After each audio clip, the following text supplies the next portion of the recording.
Thunder crashes across the Wyoming plains as Samuel Mackenzie, a weathered rancher haunted by the loss of his wife and child, discovers a small Native American girl sobbing in the torrential rain outside his dilapidated cabin. His simple act of bringing her inside for warmth and food will transform not only his broken life, but forge an unbreakable bond between two worlds that were meant to be enemies. What happens next will restore your faith in humanity and prove that kindness knows no boundaries. If stories of unexpected kindness and life-changing moments move your heart, subscribe and ring that bell, because this tale of redemption in the Wild West will leave you speechless. Let's begin Samuel's incredible journey. The rain hammered the roof of Samuel Mackenzie's cabin like bullets from heaven, each drop a reminder of the loneliness that had consumed him for the past 3 years. Through the cracked window, lightning illuminated the vast Wyoming territory, stretching endlessly toward the horizon, where his small ranch sat like a forgotten prayer in the wilderness.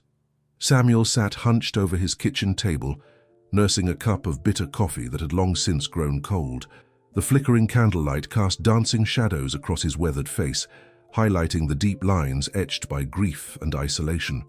At 42, he looked older than his years, his once proud shoulders now bent under the weight of memories he couldn't escape. The photograph on the mantelpiece seemed to watch him through the gloom. Sarah, his beloved wife, holding their infant daughter Emma in her arms.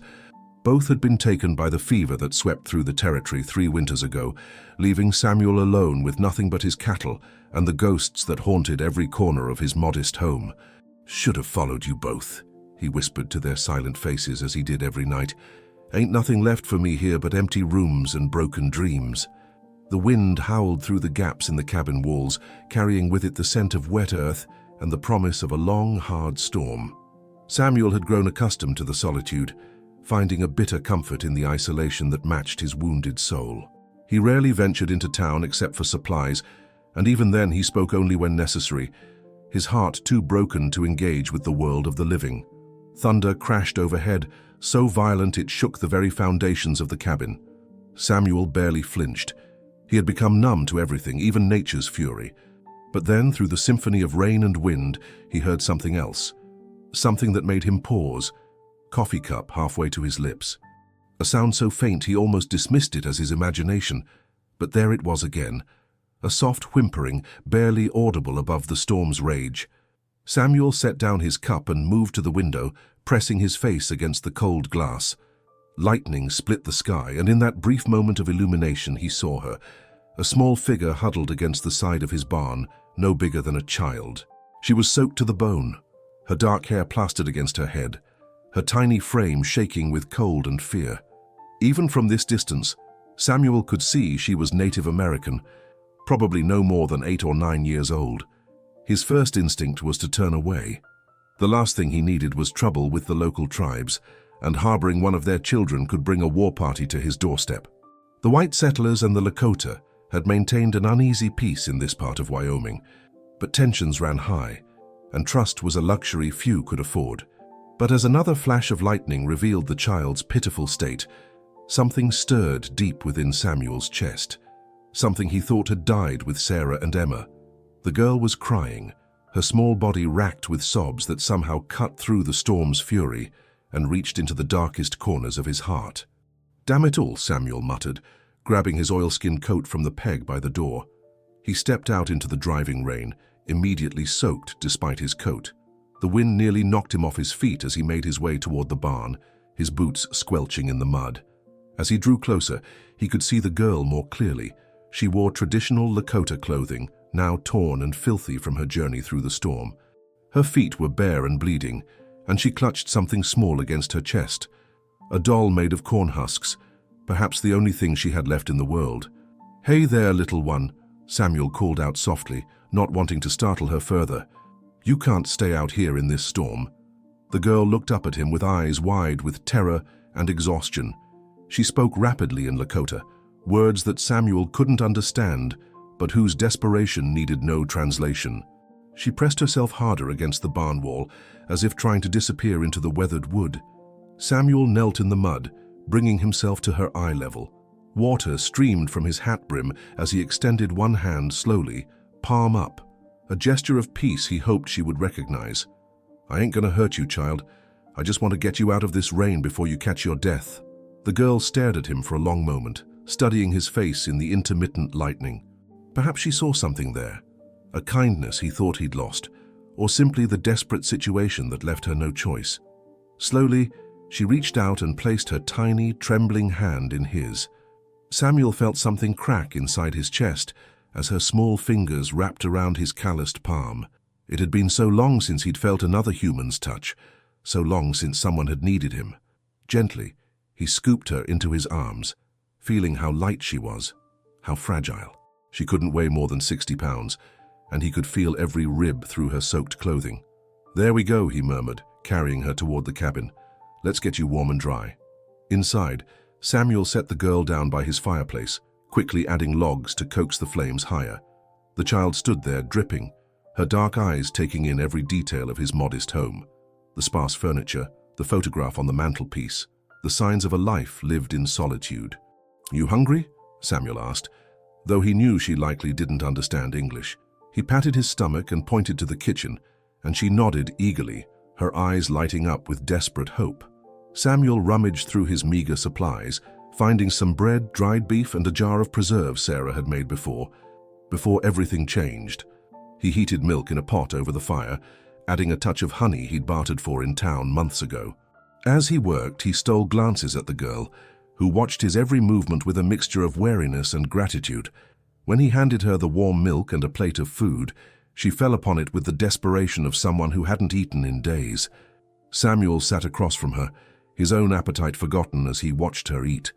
In the firelight, he could see the exhaustion etched in her young face, the way her hands shook even as they held the cup of milk.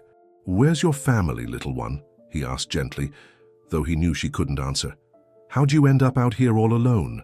The girl looked up at him, milk on her lips, and spoke again in Lakota.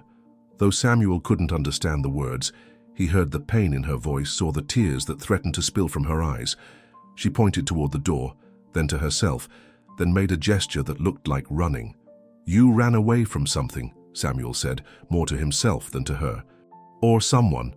After she finished eating, Samuel fetched one of his old shirts. It hung on her like a dress, but it was dry and warm. He made a bed for her on his sofa, piling blankets high and stoking the fire until the cabin glowed with warmth. The girl curled up like a wounded animal, clutching her cornhusk doll, and within minutes she was fast asleep. Samuel sat in his chair, watching over her as she slept. For the first time in 3 years, his cabin didn't feel like a tomb. The presence of another human being, even this small frightened child, had somehow breathed life back into the empty rooms.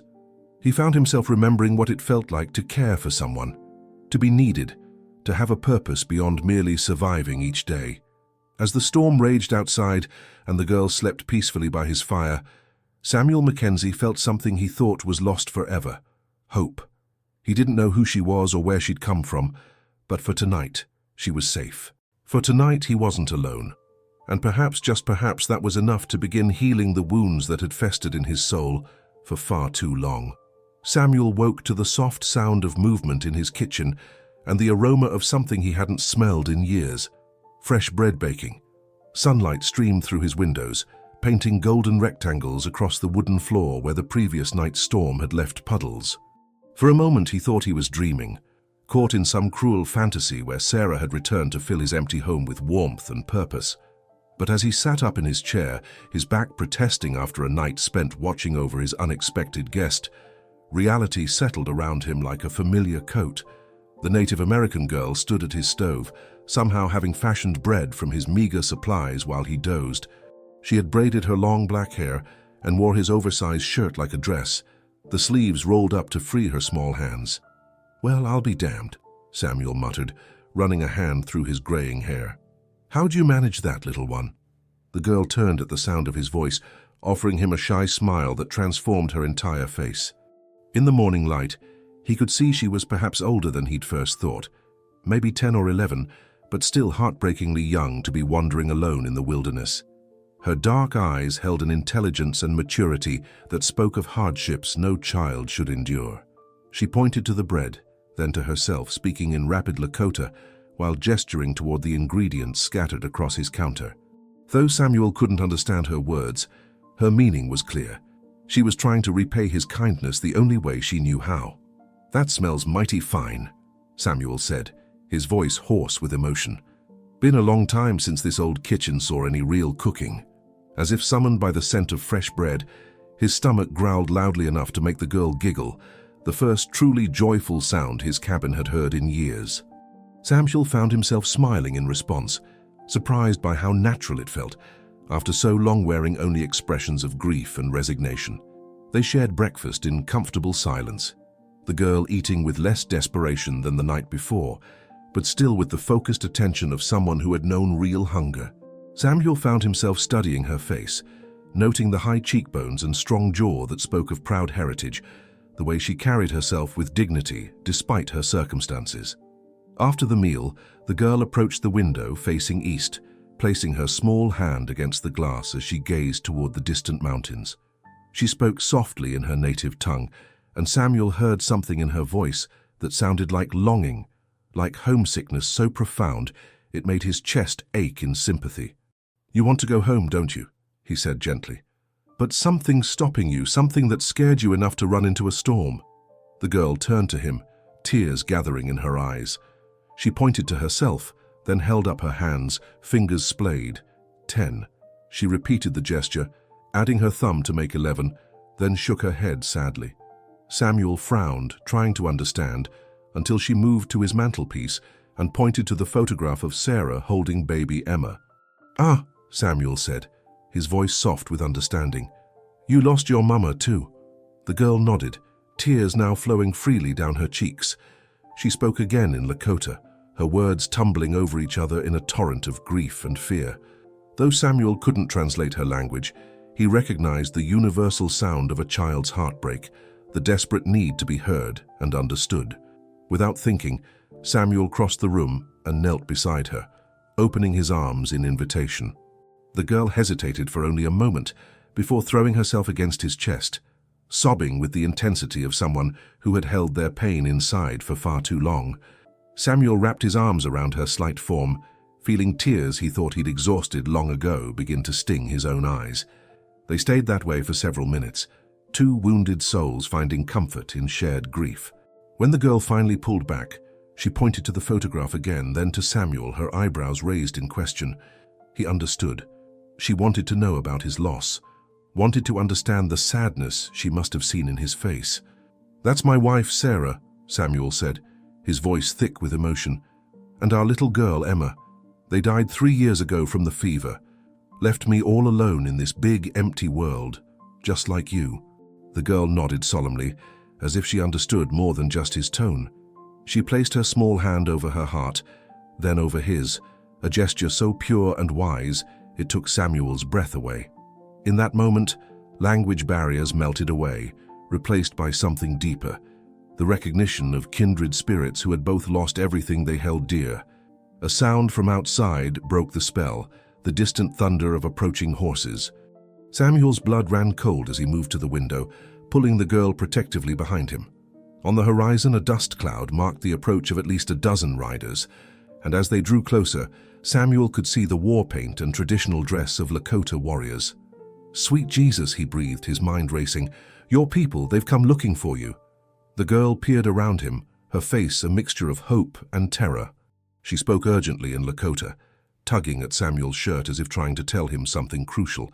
But before he could make sense of her words, the sound of hoofbeats filled the air as the war party approached his cabin. Samuel's hand moved instinctively toward the rifle mounted above his fireplace, then stopped. These weren't raiders or hostile warriors.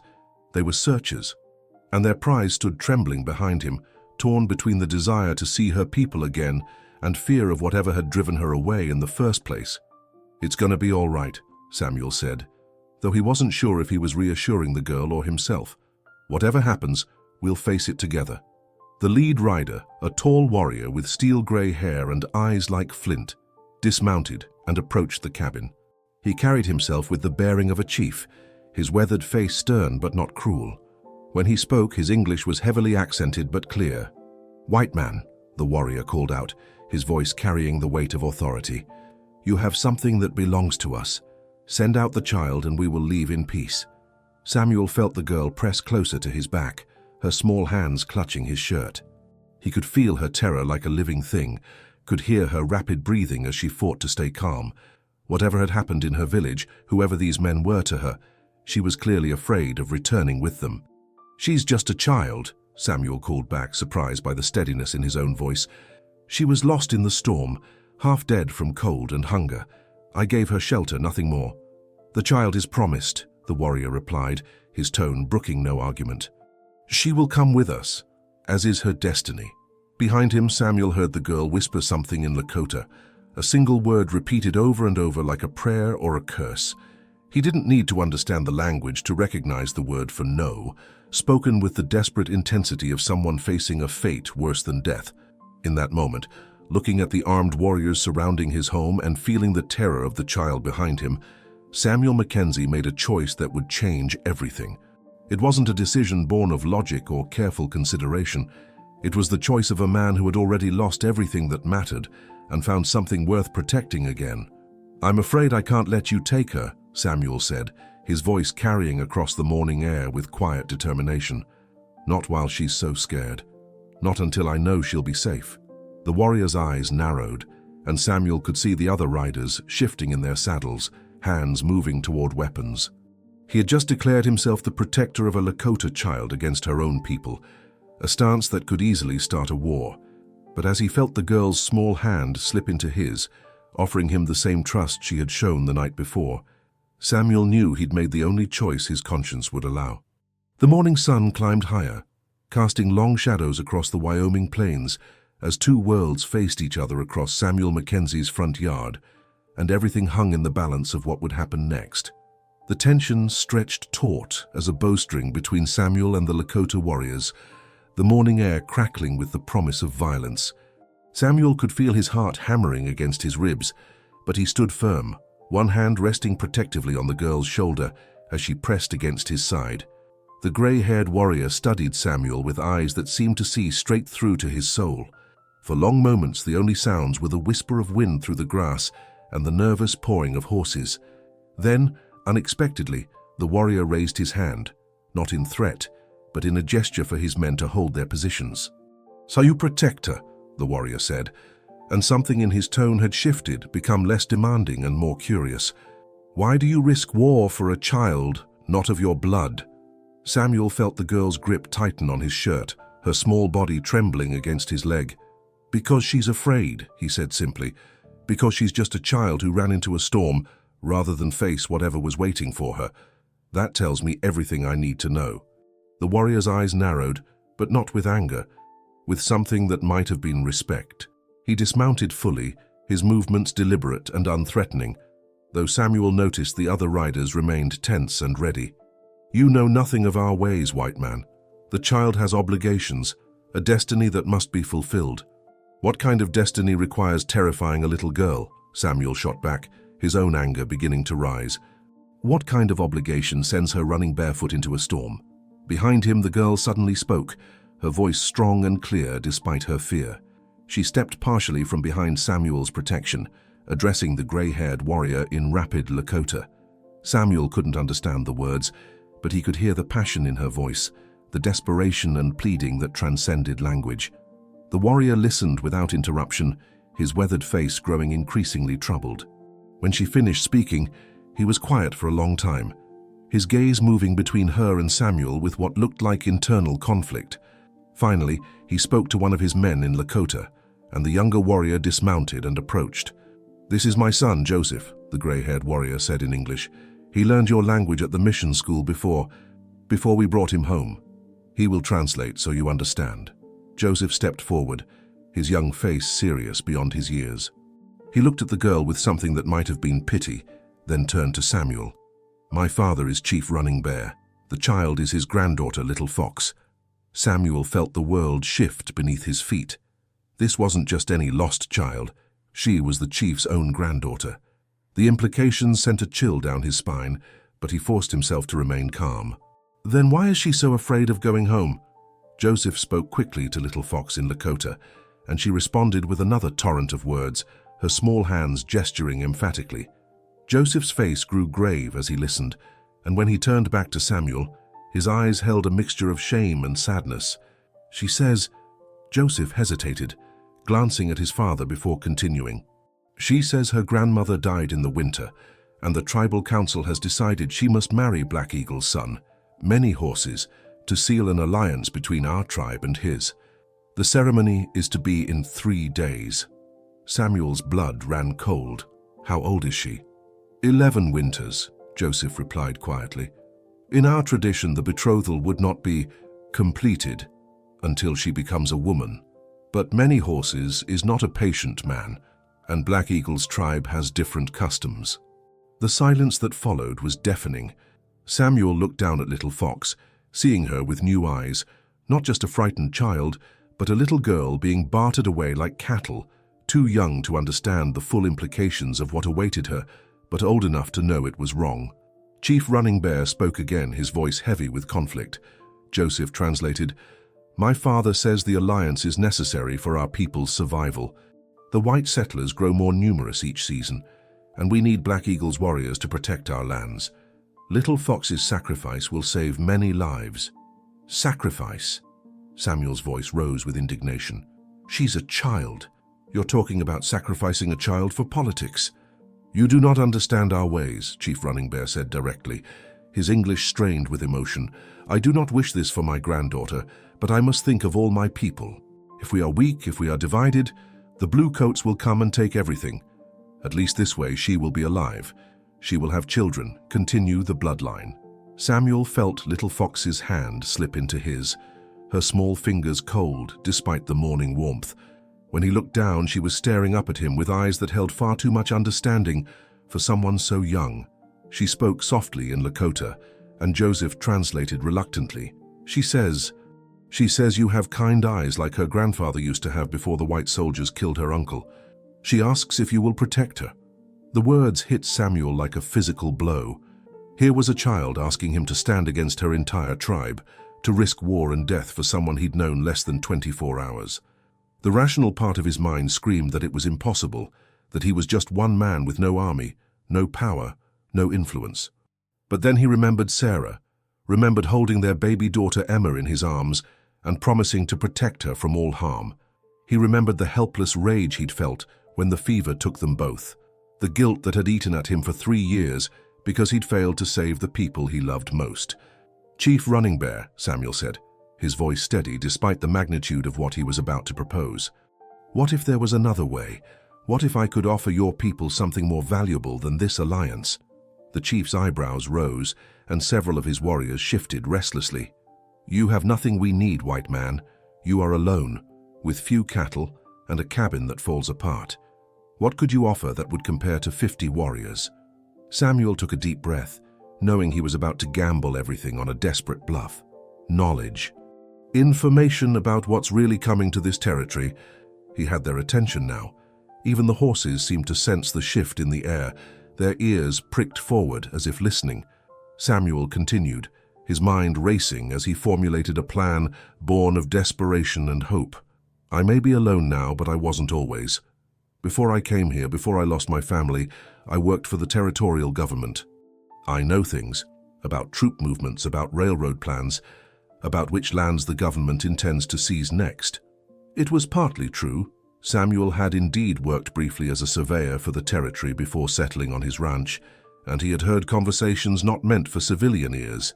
Chief Running Bear's eyes sharpened with interest, but his expression remained skeptical. "Words are wind, white man." "What proof do you offer?" Samuel's heart pounded as he realized he was about to reveal information that could indeed prevent a war or start one. "The railroad is coming through the valley east of here, the one where your people hunt buffalo in the winter. The government plans to clear it by next spring with or without treaty negotiation, but there's another route through Devil's Canyon that would serve just as well and leave your hunting grounds untouched. If your people knew to petition the territorial governor now, before the surveying is complete." The silence stretched long enough for Samuel to wonder if he'd made a fatal mistake. Then Chief Running Bear spoke rapidly to his men in Lakota, and Samuel could see the excitement in their faces even without understanding the words. Joseph turned to him with something that might have been admiration. "My father asks how you would prove this information is true." Samuel squeezed Little Fox's hand gently. "Give me 3 days. Let me keep the child safe while I gather the documents I need, the maps and correspondence that will prove what I'm saying. If I can show you evidence that saves your people's land and prevents a war with the US Army, will you consider that worth more than 50 warriors, who might all die in the first battle?" Chief Running Bear stared at him for a long moment, then looked down at his granddaughter. The old chief's face softened as he saw the hope shining in her eyes, the way she stood a little straighter now that someone was fighting for her future. 3 days, he said finally. "If you speak truth, if you can save our land, then we will find another way. But if you lie, if you seek only to delay the inevitable..." He let the threat hang unfinished in the morning air. Samuel nodded, understanding completely. 3 days. I'll need to ride to Cheyenne to get the papers, but I'll be back. You have my word." As the warriors prepared to leave, Chief Running Bear approached Samuel one more time. "You risk much for a child not your own. Why?" Samuel looked down at Little Fox, who was smiling for the first time since he'd found her. "Because every child deserves to be protected.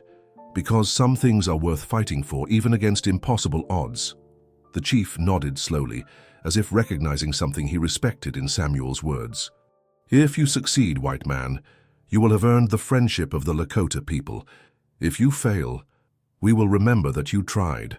As the war party rode away, leaving dust clouds in their wake, Samuel felt the weight of what he'd promised settling on his shoulders like a mountain. He had 3 days to find evidence that might not exist, to prevent a marriage that would destroy a child's life, and to forge peace between worlds that seemed destined for conflict. But as he felt Little Fox's small hand squeeze his in gratitude, Samuel Mackenzie knew he'd never fought for anything more important in his life. 2.5 days later, Samuel rode back toward his ranch with saddlebags full of documents and a heart full of desperate hope.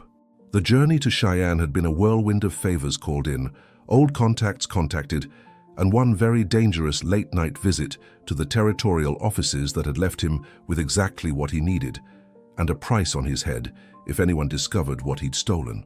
Little Fox ran from the cabin as he approached, her face bright with relief and joy. She'd spent the time learning a few English words, and she greeted him with a carefully pronounced "Samuel home" that made his chest tighten with unexpected emotion. "Yes, little one," he said, dismounting and accepting the fierce hug she threw around his waist. "I'm home and I brought what we need." That evening, as promised, Chief Running Bear returned with his war party. But this time, he wasn't alone. Black Eagle, the rival chief, rode beside him, a tall, proud man with cruel eyes and the bearing of someone accustomed to getting his way. Behind them came many horses, the prospective groom, a young man whose hungry gaze when he looked at Little Fox made Samuel's skin crawl. "You have returned," Chief Running Bear said as the group dismounted. "Do you bring proof of your words?" Samuel spread his documents on a blanket outside his cabin, using rocks to hold down the corners against the evening breeze. Maps, correspondence, surveying reports, and railway company communications. Everything painted a clear picture of the government's intentions for Lakota territory. "Here," Samuel said, pointing to a detailed survey map. "The proposed railway route runs directly through Bear Creek Valley, your primary winter hunting ground. Construction is set to begin in 6 months, with military protection provided by Fort Collins."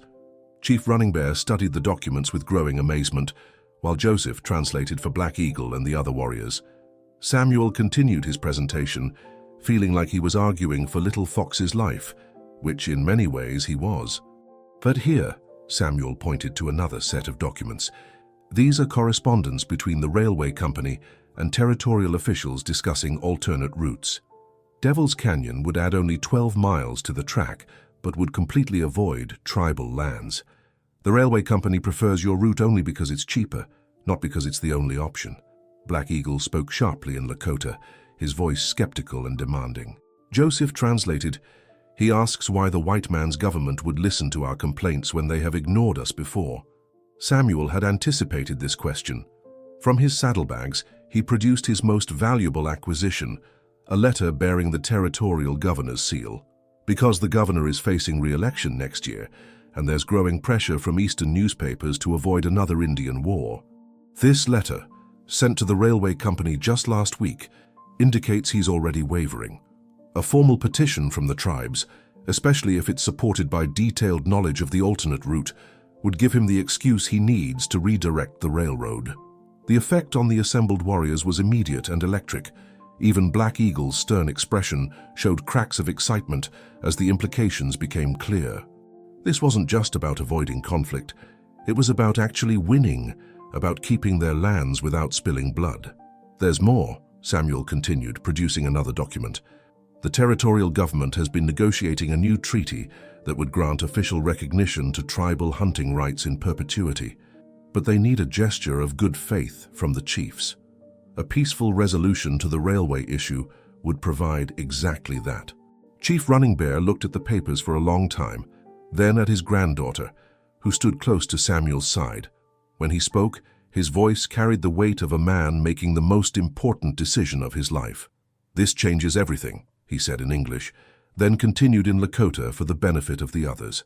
Samuel watched Black Eagle's face darken as the translation proceeded, saw the exact moment when the other chief realized his alliance was no longer necessary.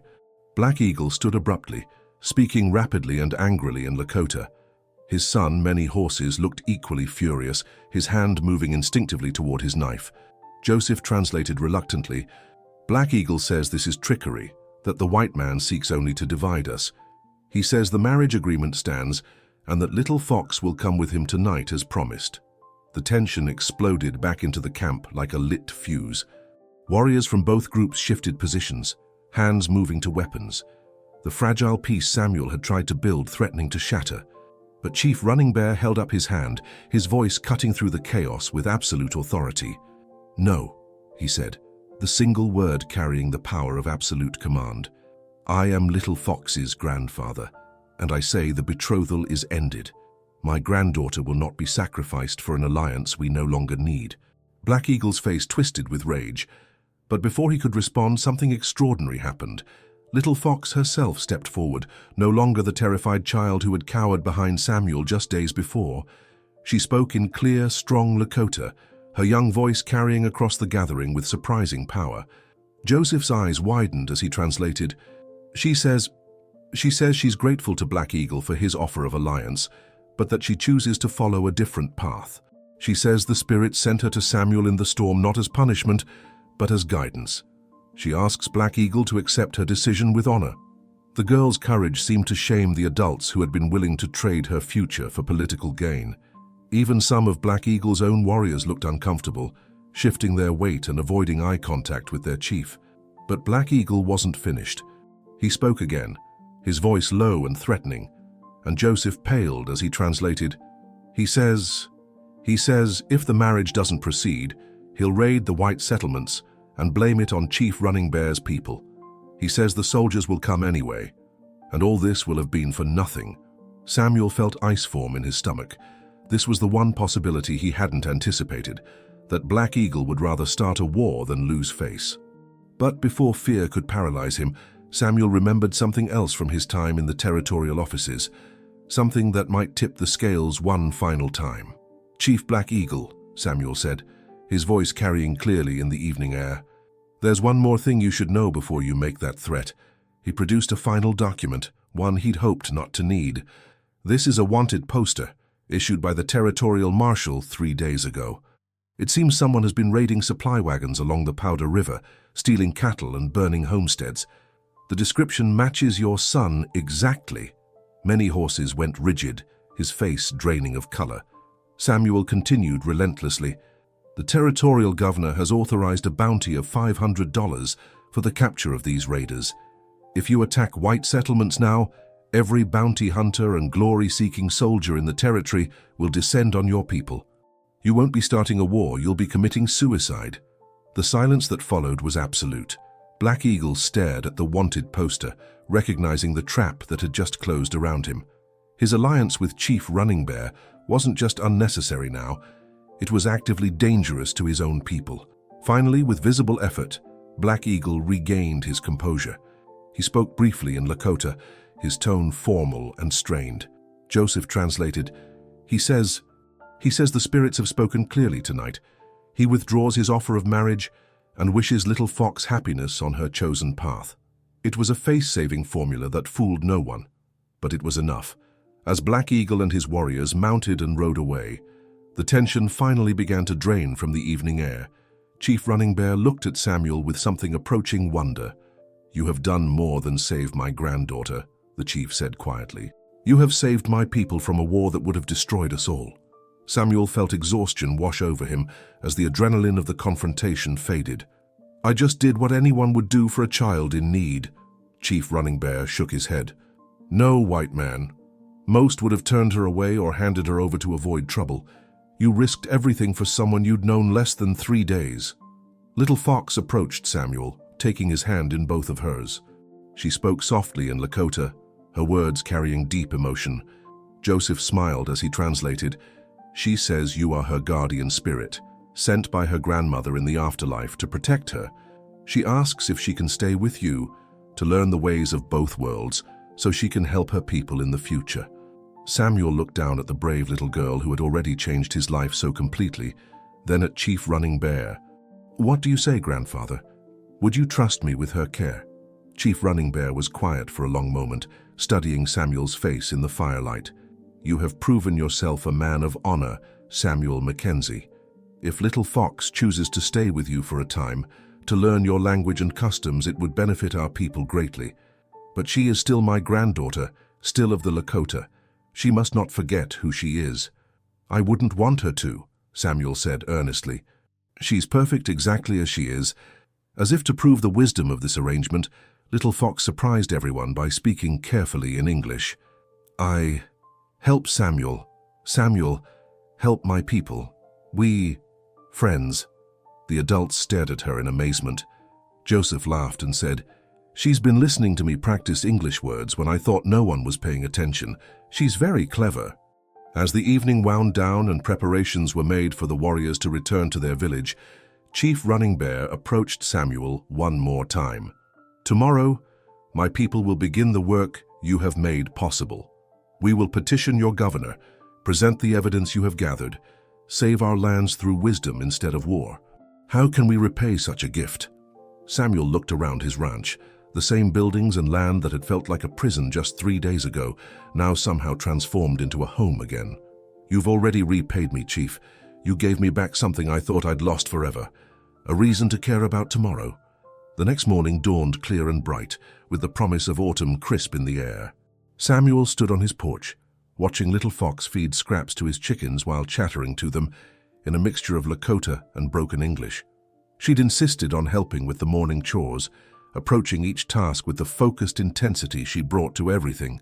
"Samuel," she called out, running toward him with excitement. "Look!" In her hands, she held a single perfect egg, brown and warm from the nest. But it wasn't the egg that made Samuel's breath catch. It was the pure joy on her face, the delight of a child who had been given the gift of a normal childhood, even if only for a while. "That's beautiful, Little Fox," Samuel said, accepting the egg with appropriate reverence. "Perfect for our breakfast." As they cooked together in his kitchen, Samuel found himself thinking about the future in ways he hadn't for years. Little Fox would stay with him through the winter, learning English and helping him prepare documentation for the territorial petition. Come spring, when the railroad issue was resolved and the treaties signed, she would return to her people, but not as a frightened child bride. She would return as a bridge between worlds, someone who could help her people navigate the changing landscape of the American frontier. The sound of approaching horses interrupted his thoughts, but this time Samuel felt no alarm. Through the window, he could see Chief Running Bear returning, but not with warriors, with workers. Dozens of Lakota men, women, and children approached his ranch, carrying tools and materials, their faces bright with purpose. Samuel and Little Fox stepped outside to meet them, both curious about this unexpected visit. Chief Running Bear dismounted and approached with a smile that transformed his weathered features. "My people have discussed your kindness," the chief said without preamble. "We have decided that a man who would risk everything for a single child deserves a home worthy of his courage." Before Samuel could protest or even understand what was happening, the Lakota had spread across his property like a purposeful storm. Some began dismantling his dilapidated cabin with careful precision, saving every board and nail that could be reused. Others started digging a new foundation, larger and stronger than the old one. Still others worked on expanding his barn, improving his fencing, and creating a garden plot that would feed a family through the hardest winter. "Chief, this is too much," Samuel protested, overwhelmed by the scope of their generosity. "I can't accept—" "You cannot stop us," Chief Running Bear said firmly, but his eyes twinkled with humor. "My granddaughter told us your roof leaks, your walls have gaps, and your floor creaks like an old man's bones. She says she cannot learn properly in such conditions." Little Fox giggled and took Samuel's hand. "Grandfather, joke," she said carefully in English, proud of her expanding vocabulary. As the day progressed, Samuel watched in amazement as his humble ranch was transformed. The Lakota worked with an efficiency born of generations of community cooperation, each person knowing exactly what needed to be done without requiring instruction.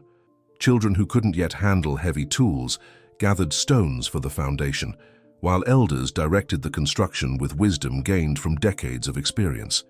By noon, Samuel's old cabin had been completely deconstructed, and the frame of a new, larger house was already taking shape. But this wasn't just a bigger version of what he'd had before. This was a home designed for family, with separate rooms, proper windows, and a stone fireplace that would heat the entire structure efficiently. "How did you know how to build like this?" Samuel asked Joseph, who was working alongside his father to raise the roof beams. "We watch, we learn," Joseph replied, pausing to wipe sweat from his brow. "The mission school taught us white man's construction methods, but we made them better. Stronger foundation, better insulation, designed to last through the worst storms." As afternoon faded toward evening, the impossible had been accomplished. Samuel's new home stood complete, larger and sturdier than anything he could have afforded to build himself. But the Lakota weren't finished. They'd also repaired his barn, expanded his corral, and even built a small additional structure that Chief Running Bear explained was for Little Fox, a space that honored both her Lakota heritage and her temporary place in Samuel's household.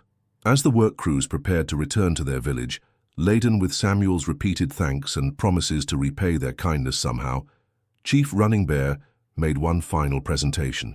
He approached carrying a beautifully crafted wooden sign, burned with symbols and words in both Lakota and English. "This is for your new home," the chief said, handing Samuel the sign, "so that all who pass will know they have found a place of honor." Samuel read the English portion aloud. "The house of two worlds where all children are safe." His voice broke on the last word, overwhelmed by the depth of meaning in those simple phrases. "It's perfect," he managed to say. "Thank you, all of you. I don't know how to repay this." "Live well," Chief Running Bear said simply. "Raise my granddaughter to be wise and strong. Help our peoples understand each other. That is payment enough." As the sun set over the Wyoming plains, painting the sky in shades of gold and crimson, Samuel stood with Little Fox on the porch of their new home. In the distance, they could see the dust clouds of the Lakota returning to their village, their day's work complete. "Are you happy?" Samuel asked Little Fox, using simple words she would understand. She looked up at him with eyes that sparkled with contentment and hope. "Happy," she confirmed in English, then added in Lakota words that sounded like a blessing. Samuel didn't need a translation. Some emotions transcended language, just as some bonds transcended the artificial boundaries that divided people into categories of race, culture, and heritage. He had found a crying girl in the rain and gained a daughter. He had risked everything for a stranger and discovered a family. As the first stars appeared in the darkening sky, Samuel Mackenzie felt something he hadn't experienced in 3 long years: complete and perfect peace. His house was no longer empty, his heart was no longer broken, and tomorrow held the promise of adventures yet to come. In the months that followed, the House of Two Worlds would become famous throughout the territory. Little Fox would indeed grow into a bridge between cultures, helping to negotiate the peaceful resolution that saved her people's lands and prevented a devastating war. Samuel would find himself appointed as an official liaison between the territorial government and the Lakota, his unique understanding of both worlds making him invaluable in the delicate work of building lasting peace. But that night, as he tucked Little Fox into her new bed and kissed her forehead goodnight, Samuel thought only of the miracle that had brought them together. A storm, a frightened child, and a simple act of kindness had transformed both their lives in ways neither could have imagined. "Sweet dreams, little one," he whispered as she drifted off to sleep. "Tomorrow brings new adventures." Outside, the Wyoming wind whispered through the grass, carrying with it the promise of hope, the blessing of second chances, and the eternal truth that love knows no boundaries when hearts are brave enough to reach across the darkness and offer light to those who need it most.